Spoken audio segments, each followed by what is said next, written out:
नमस्कार दोस्तों, सरस्वती एकेडमी में आपका स्वागत है। आज आपके सामने पहली क्लास भूगोल की लेकर के हम आए हैं, जिसमें हम चर्चा करने वाले हैं पृथ्वी के घूर्णन गति की, पृथ्वी के परिभ्रमण काल की और पृथ्वी से संबंधित ऐसी महत्वपूर्ण जानकारियां जिनका भूगोल के पेपर में सबसे ज़्यादा योगदान है। सबसे ज़्यादा प्रश्न जो भूगोल से संबंधित सामान्य ज्ञान की परीक्षाओं में आते हैं। तो मित्रों, सबसे पहले हम बात करने वाले हैं पृथ्वी की। ये देखिए, सामने आपको पृथ्वी का एक पूरा रूपरेखा नजर आ रही होगी। सवाल आपसे मैं ये करूंगा सबसे पहले कि क्या आपको लगता है कि पृथ्वी पूरी तरह गोल है? जो आकृति आपको नजर आ रही है, क्या ये पूरी तरह से गोल है? ये आपके लिए एक विषय होगा जानना कि पृथ्वी पूरी तरह से गोल है या नहीं है। एक्चुअल में आपने सुना होगा कि पृथ्वी अंडाकार है, टोटली गोल नहीं है। इसका मतलब ये है कि पृथ्वी का ये उत्तरी रीजन और ये दक्षिणी रीजन, ये चपटा रीजन है। ध्यान से देखिएगा इस आकृति को। ये वो चपटा रीजन है जो पूरी तरह से गोल इस पृथ्वी को नहीं बनाता। देखिएगा आकृति को जरा ध्यान से देखिएगा। यहां तक पृथ्वी पूरी तरह गोल है, लेकिन उत्तर की तरफ और दक्षिण की तरफ ये टोटली गोल नहीं है। देखिए मित्रों, आपको अच्छी तरह से पता होगा ये सूरज है और ये इसका राउंड लगाती हमारी धरती है, चारों तरफ चक्कर लगाती हमारी धरती है। अच्छा, एक बात बताइएगा, क्योंकि आपने पढ़ा है पृथ्वी अपनी धुरी पर भी राउंड लगाती है, यानी कि सूरज का चक्कर लगाते समय अपनी धुरी पर भी वो लगातार घूमती रहती है। कुछ इस तरह से पृथ्वी का एक राउंड आपको नजर आता होगा। ये अपनी धुरी पर घूमते हुए जो आपको नजर आ रहा है, गौर से देखिएगा इसे। यहां पर देखिएगा आप, ये पूरी तरह से गोल गोल। अब आप सोचिए सूरज यहां पर है, देखिएगा सूरज इस तरह से कवर करता है इस तरफ की रोशनी को। जो हिस्सा पृथ्वी का ये सामने का है, यहां पर सूरज का सीधे प्रभाव पड़ रहा है। लेकिन अगर ये रीजन इसका चपटा है, ध्यान से देखिएगा नीचे, तो क्या पृथ्वी पर सूरज की सारी किरणें पड़ सकती हैं? क्या इस रीजन पर सूरज की किरणें पड़ेंगी? अगर ये सूरज अपनी किरणें यहां पर देता है इस तरह से, तो ये जो चपटे रीजन है ना ऊपर से, मैं इसको इसके पीछे से बैकग्राउंड में बना देता हूं इस तरह से। ठीक, लाइट इस तरह से तो पड़ रहा है, इस रीजन पे, आधे रीजन पे पड़ेगा, आधे पर अंधेरा पूरा, मगर ये रीजन बिना रोशनी के रह गया। आप खुद ही देखिएगा प्रैक्टिकली भी, क्या ये संभव है जिसकी हम चर्चा कर रहे हैं? देखिए ध्यान से। तो मित्रों, जो आपने अभी स्ट्रक्चर देखा पृथ्वी का रोटेशन का, वो ये रीजन था उत्तरी और ये दक्षिणी। इस रीजन्स पर अगर मैं गौर करूं सूरज की लाइट को राउंड लगाती पृथ्वी को, तो ये वो रीजन्स है जहां पर सूरज का कभी प्रभाव नहीं पड़ेगा। तो क्या हमारे उत्तरी ध्रुव और दक्षिणी ध्रुव, ध्यान से देखिएगा, क्या हमारे इन उत्तरी ध्रुव और दक्षिणी ध्रुवों पर कभी रोशनी ही नहीं होगी? इस हिसाब से तो अगर सूरज यहां से चक्कर इसको रोशनी देता है, इतने तक ही पड़ती है, और ये रीजन आधा रोशनी में है और आधा अंधेरे में है, तो ये तो फिर आपका सपाट हो गया। लेकिन इस स्थिति से आप अच्छी तरह से वाकिफ हैं। अब ऐसा क्या होता है कि उत्तरी ध्रुव और दक्षिणी ध्रुव, देखिए आप उत्तरी ध्रुव के स्ट्रक्चर को देखिएगा। ये चपटे रीजन को मैंने यहां पर जस्टिफाई कर दिया है, ध्यान से देखिएगा। जिस चपटे रीजन की मैं बात कर रहा था उसको मैंने यहां पर आपके सामने दिखाया है। अगर पृथ्वी इसी तरह से होती, ये सूरज है, अगर राउंड लगाती पृथ्वी ऐसे ही होती, तो शायद ये चपटा रीजन और ये चपटा रीजन कभी सूरज से रोशनी नहीं ले पाता। लेकिन पृथ्वी ऐसी नहीं है। पृथ्वी अपने अक्ष पर 23.5 डिग्री झुकी है। अब देखिएगा आप ध्यान से, झुकने की वजह से ये रोशनी कुछ इस तरह से पड़ती है, ध्यान से देखिए, और ये रीजन अंधकार में हो जाता है। अगर पृथ्वी अपनी धुरी पर झुकी नहीं होती तो स्थिति ये होती, लेकिन पृथ्वी अपनी स्थिति पर जब झुक जाती है तो ये रोशनी, जो रीजन उत्तर और दक्षिण पोल का था, जहां पर हमारा अनुमान था कि टोटली अंधेरा रहना था, अब यहां पर अंधेरा नहीं रहेगा। लेकिन अपनी धुरी पर घूमते घूमते ये रीजन आपको दिख रहा है ना, सूरज की स्थिति को हम अवकलित करते हैं कुछ इस तरह से। यहां से देखिएगा, इस रीजन पर रोशनी पड़ेगी उत्तर की तरफ झुकने की वजह से, लेकिन यहां अंधेरा रहेगा। लेकिन इस रीजन पर अंधेरा रहेगा, ध्यान से देखिएगा। मगर 6 महीने के बाद, क्योंकि ये पूरा चक्कर लगना है 12 महीने में, 12 माह में, यानी कि 1 साल में पृथ्वी यहां से घूम के वापस यहीं पर आ जाएगी।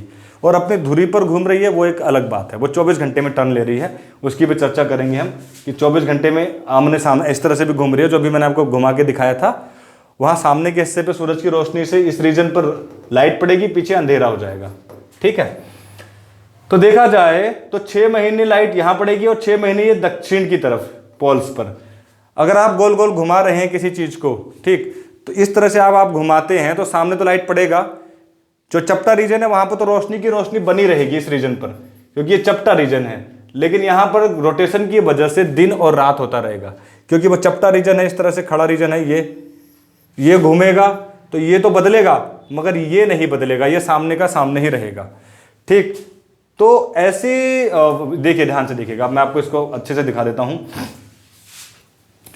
ये जो चपटा रीजन्स है एक्चुअल में यहां पर लाइट पड़ रहा है, ये तो चपटा ही रहेगा। बाकी जब धरती गोल गोल घूमेगी, इस तरह से रोटेट करेगी अपनी धुरी पर, तो यहां पर दिन और यहां पर रात वाली स्थिति होगी।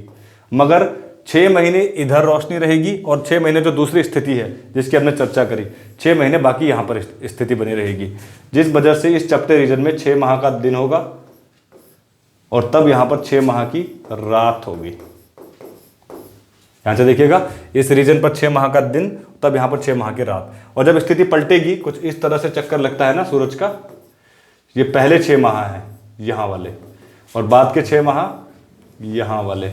इस रीजन को देखिएगा आप, इस रीजन को देखिएगा, इस चपटे रीजन में। बाकी जगह पर दिन रात हो रहा है रोटेशन की वजह से। चपटे रीजन्स में 6 माह का दिन उत्तरी ध्रुव में और 6 महीने तक यहाँ से यहाँ तक का टाइम रहेगा आपका, इसके यहाँ पर दक्षिण में रोशनी का, और यहाँ से यहाँ तक का रहेगा उत्तरी ध्रुव में रोशनी का। अभी हम उस पर चर्चा करेंगे, ये रोशनी कैसे हो रही है यहाँ पर। फिलहाल हमने चर्चा करी कि 23.5 डिग्री धरती अपने अक्ष पर झुकी है। अगर ये धरती अपने अक्ष पर 23.5 डिग्री ना झुकी होती तो क्या होता, बताइएगा, तो क्या होता। ध्यान से देखिएगा धरती को, ये रोटेशन को भी, ये अपनी धुरी पर घूम रही है, सामने नजर आ रहा होगा आपको, यहाँ पर देखिएगा ये अपनी धुरी पर घूमते हुए नजर आ रही है। तो ये ध्यान से देखिएगा आप,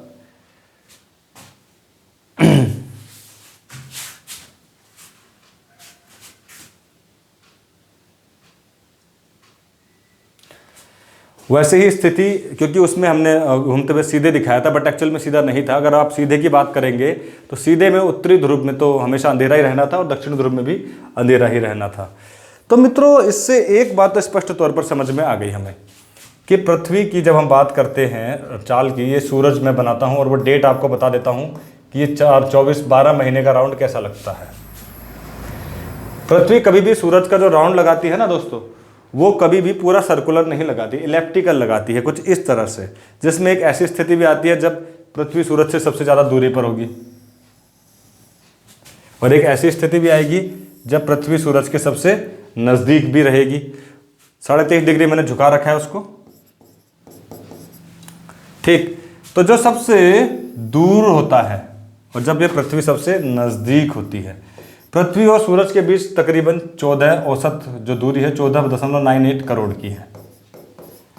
मगर जब हम कह रहे हैं कि एक दौर ऐसा आता है कि पृथ्वी सूरज के बिल्कुल नज़दीक होती है और एक ऐसा आता है जब दूर होती है, तो ऐसे में हम दूरी कैसे तय कर पा रहे हैं। देखिए, यहाँ पर जब दूरी होती है तो 15.2 करोड़ हो जाती है, ये औसत है हाँ बीच का, और जब यहाँ पर होती है तो 14.7 करोड़ की दूरी होती है, जब सबसे नज़दीक होती है, क्योंकि इलेप्टिकल पाथ है और कोई सर्कुलर पाथ तो है नहीं ना कि रेडियस हमेशा इक्वल बना रहेगा, दूरी बराबर बनी रहेगी।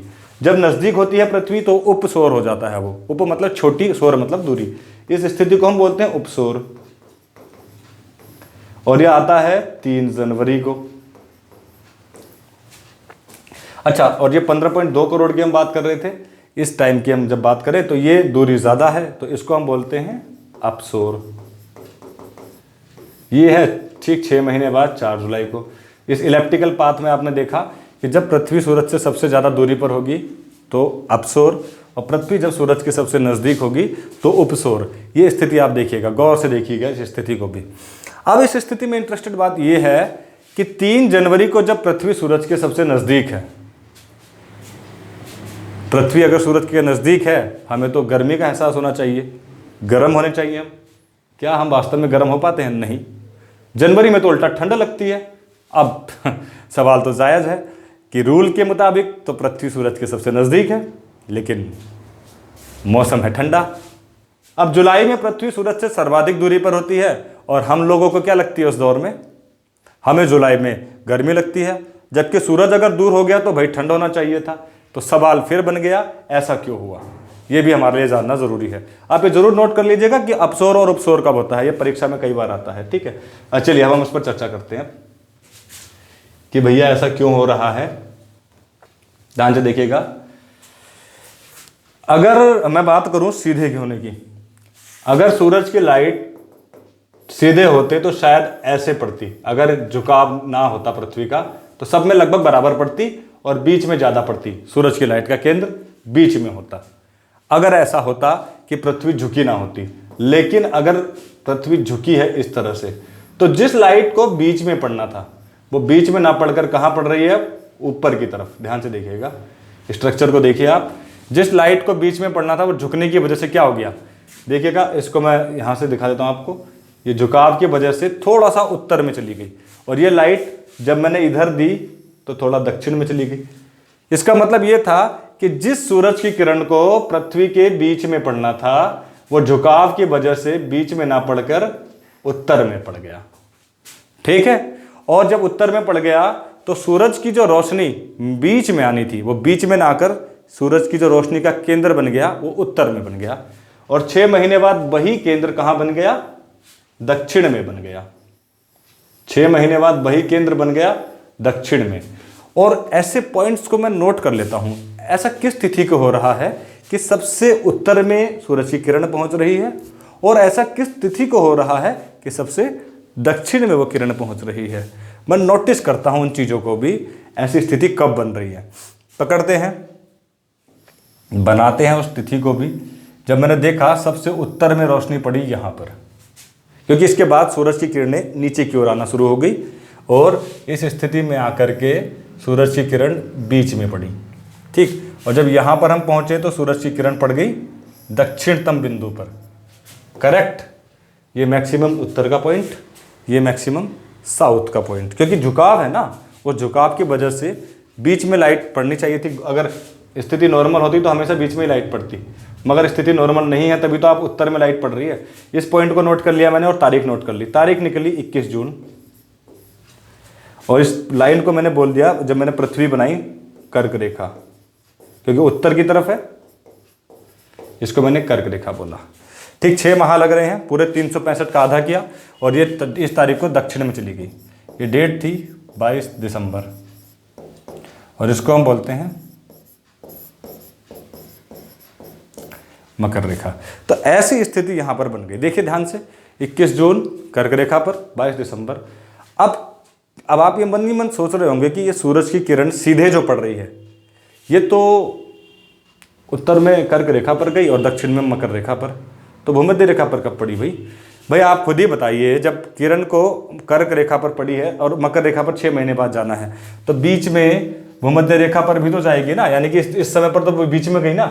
यहां से नीचे उतरना शुरू हुई किरणें, नीचे उतरते उतरते एक ऐसा भी दौर आया जब वो बीच में पड़ी। और देखिएगा आप, ये है जून, जुलाई, अगस्त, सितंबर, बीच में देखिए ठीक 6 महीने के बीच में 3 माह बाद 23 सितंबर को सूरज की किरण पड़ गई सीधे भूमध्य रेखा पर। ठीक, 23 सितंबर को कहाँ सूरज की किरण पड़ गई? भूमध्य रेखा पर, और ठीक 3 महीने बाद वो नीचे उतरना शुरू हो गई, और नीचे उतरते उतरते कहाँ आ गई वो? दक्षिण में मकर रेखा पर 22 दिसंबर को, और फिर से ऊपर उठना शुरू हुई, क्योंकि अब दोबारा से आपको कहाँ पर जाना है? कर्क रेखा पर, यानी कि दक्षिण से उत्तर की तरफ जाना है।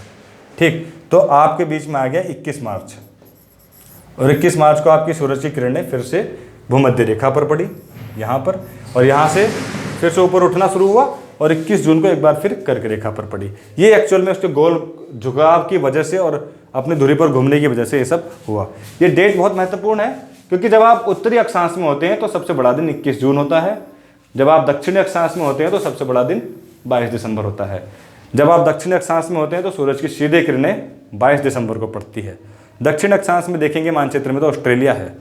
जब भारत में गर्मियां पड़ती है ना, क्योंकि भारत उत्तरी अक्षांश में है, कर्क रेखा पर भारत है, भारत के 8 राज्यों से कर्क रेखा गुजरती है, आपने पढ़ा भी होगा।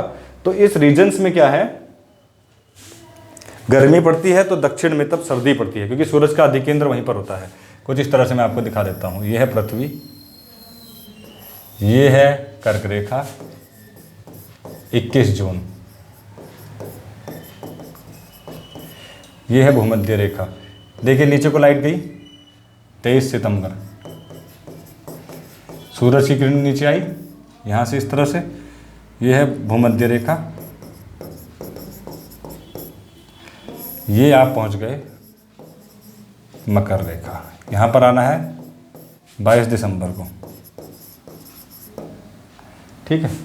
ये रेखा आ गई 22 दिसंबर को और ये आई नीचे। अब देखिए आप 22 दिसंबर से आप ऊपर भी तो बढ़ेंगे ना, क्योंकि दोबारा वहीं पर जाना है 21 जून को, तो ये 21 मार्च को फिर से भूमध्य रेखा पर। ये दोनों तारीखें महत्वपूर्ण हैं, पूछी जाती हैं एग्जाम में।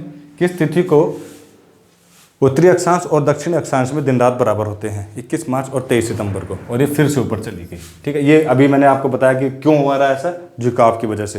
ये प्रैक्टिकली तरीके से मैंने आपको समझाया कि ये इसकी मूल वजह थी। देखिए आप ध्यान से अब पृथ्वी की स्थितियों को, ये सामने झुकाव है, ये शायद मैं आपको सब समझा चुका हूँ कि अपनी घूर्णन स्थिति पर जब घूमती है पृथ्वी तो इस रीजन में तब रोशनी होगी, उस रीजन में अंधेरा होगा।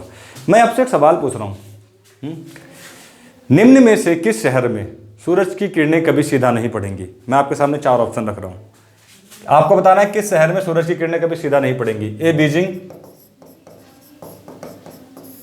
बी मुंबई, सी जकार्ता, आपको कमेंट बॉक्स में आंसर देना है, या फिर डी जावा। ये आपके सामने 4 ऑप्शन है, आपको बताना है इन 4 में से वो कौन सा शहर है जहां पर सूरज की किरणें कभी सीधा नहीं पड़ेंगी। आपका मुझे इंतजार रहेगा कि आप इसका सही आंसर दे पाए। अगर आप पृथ्वी की बात करें तो मैं एक सवाल आपसे और कर देता हूं, आप खुद ही बताएंगे मुझे। बताइएगा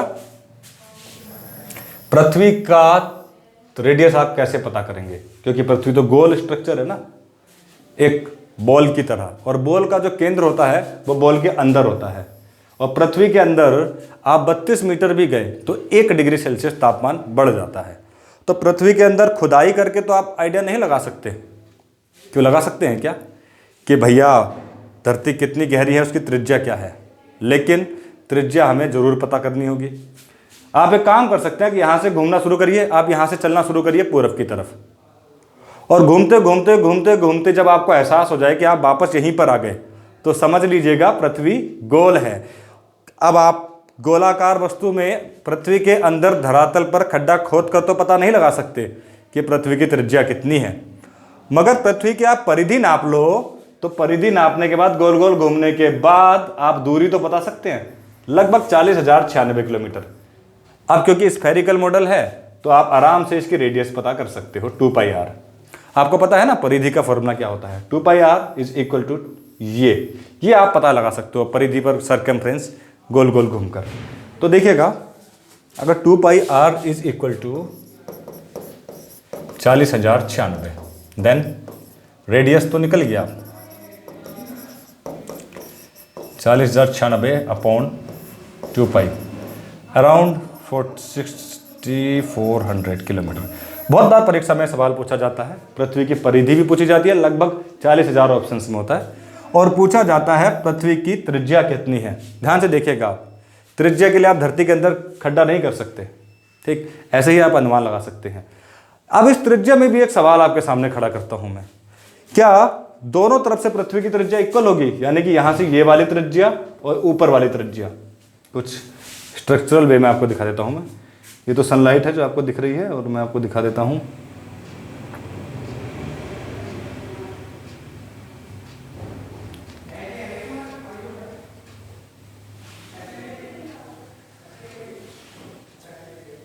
हाँ, यहां से लेकर के ये त्रिज्या आपको नजर आ रही होगी, तो दिन रात का स्ट्रक्चर है। ये त्रिज्या और ये त्रिज्या इक्वल होगी क्या? क्योंकि हमने कहा लगभग 6400 किलोमीटर। भाई ये त्रिज्या थोड़ा कम होगी, पोलर वाली, ध्रुव वाली रेखा। क्यों? ऊपर से चपटा है ना भाई। ये 6,356 किलोमीटर के अराउंड है और ये 6,378 किलोमीटर के अराउंड है त्रिज्या। समझ गए आप ऐसा क्यों बोल रहा हूं मैं? क्योंकि भाई वो चपटा रीजन है, हम शुरू में ही डिस्कस कर चुके हैं इसका कई बार। इस वजह से ये वाली त्रिज्या इस त्रिज्या के कंपैरिजन में कम रहेगी। आपसे पूछा जाता है परीक्षा में, ये विषुवत रेखीय त्रिज्या है, वो ध्रुवीय त्रिज्या है, कौन सी त्रिज्या ज्यादा है? विषुवत रेखीय। क्यों ज्यादा है? क्योंकि पृथ्वी दोनों पोल्स की तरफ से थोड़ा चपटी है, और चपटी होने की वजह से यहां से काउंट होगा ना। अब और ये तो टोटली पूरा है। बस यही समझाने के लिए मैं आपको इतना पीछे ले गया कि आपको ये अच्छी तरह से समझ में आ जाए।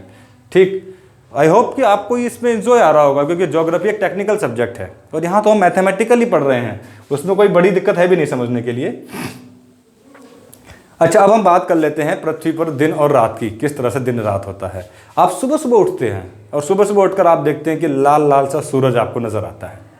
जैसे आप बिस्तर से उठे, बाहर देखा, एक दूर से लाइट आती हुई दिखती है। आप खुद कल्पना करिए, पृथ्वी पर भी ऐसा ही नजर आता होगा, कुछ इस तरह से दिखता है आपको, क्योंकि आप यहाँ पर हैं और आप देखिए, आप दूर से देख रहे हैं। देखिए ये पृथ्वी है, आप यहाँ पर हैं इस समय पर, सूरज इस तरह से आ रहा है या आप घूम रहे हैं ना, इस तरह से रोटेट हो रहे हैं, तो आपकी स्थिति ऐसे बन रही है सामने की तरफ रोटेशन की वजह से। तो आपको क्या होता है कि दूर से आता हुआ दिखाई देता है सूरज। शुरू में यहाँ पर आप हैं तो शुरू में लाल रंग का इसलिए दिखाई देता है क्योंकि आपकी लोकेशन दूर होती है उस समय पर। ठीक, और दूर होने की वजह से आपको ऐसा लगता है जैसे देखिए सूरज यहाँ पर, आप गोल गोल घूम के आप सामने आएंगे तो दिन हो जाएगा, सूरज की स्थिति ठीक सामने हो जाएगी। और जब सूरज की स्थिति सामने हो जाएगी तो सीधे रोशनी आपके क्षेत्र पर पड़ेगी, यानी गर्मी का एहसास होगा। शुरू में सुबह सुबह आपको लाल क्यों दिखाई देता है? वो कोने पे से आता हुआ दिखाई देता है, इस तरह से गोल गोल है ना, पीछे से आता हुआ दिखाई देता है। धीरे धीरे यही सूरज आगे चढ़ता है, आगे चढ़ते चढ़ते कहाँ पर आ जाता है? ठीक आपके सामने। देखिए शुरुआत में ऐसे नजर आएगा, यहाँ से आप यहाँ पर हैं, यहाँ से देखिए सूरज को लाल लाल दिखेगा दूर से, फिर यही पृथ्वी गोल घूमकर उसके सामने आ जाएगी, फिर पूरी कन्वर्ट होकर पीछे चली जाएगी तो सूरज इधर से इधर हो जाएगा, यानी कि शाम का वक्त वो होगा।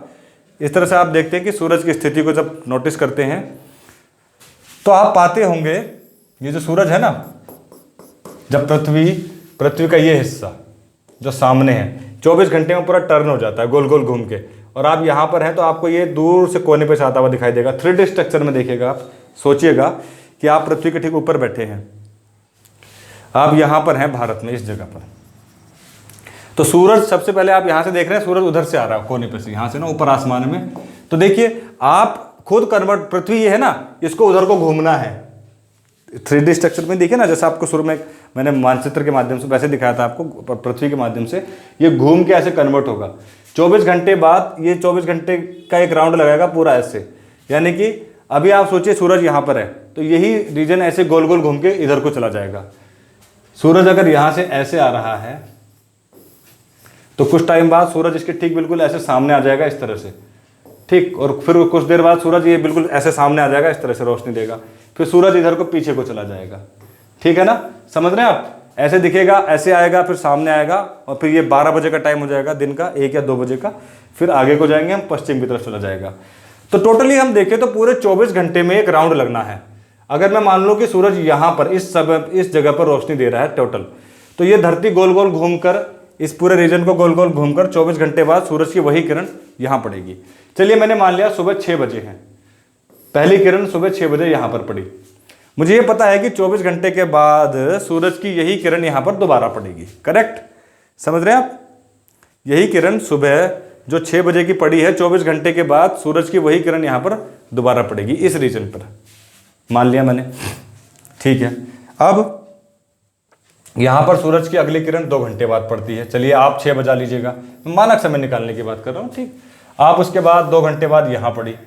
देखा जाए तो 12 जोन में बांटना पड़ेगा ऐसे तो, क्योंकि 24 घंटे हो जाएंगे ना 2-2 घंटे के हिसाब से, और 24 घंटे बाद यहीं पर सूरज की किरण पड़ेगी। इस तरह से आप गौर करिएगा ना, क्योंकि इनको टोटल रोटेट होना है, गोल गोल घूमना है। चलिए काम करते हैं, हम देशांतर और अक्षांश के इस चैप्टर को अभी फिलहाल ब्रेक करते हैं। इसको हम अगले अध्याय में इस पर हम चर्चा करेंगे, और क्योंकि ये विस्तृत अध्याय है देशांतर और अक्षांश रेखाओं के लिए, अभी फिलहाल मैं इसको स्टॉप करता हूँ, और अगली वीडियोज़ में हम ज़रूर चर्चा करेंगे ग्रीनविच रेखा की, 360 इन लाइन्स की और अक्षांश इन लाइनों की, क्योंकि वीडियोज़ ज़्यादा लंबा हो जाएगा, शायद आपको एक्स्ट्रा लगेगा, तो इस पर हम चर्चा करेंगे अगली वीडियो में। और फिलहाल आपको अभी तक जो जानकारियाँ दी भूगोल में वो आपको कैसी लगी, कितना आपको समझ में आया, और जो एक प्रश्न आपसे पूछा गया है उसका उत्तर कमेंट बॉक्स में ज़रूर दीजिएगा, ताकि हम अगली वीडियो के लिए तैयार रहें। धन्यवाद मित्रों।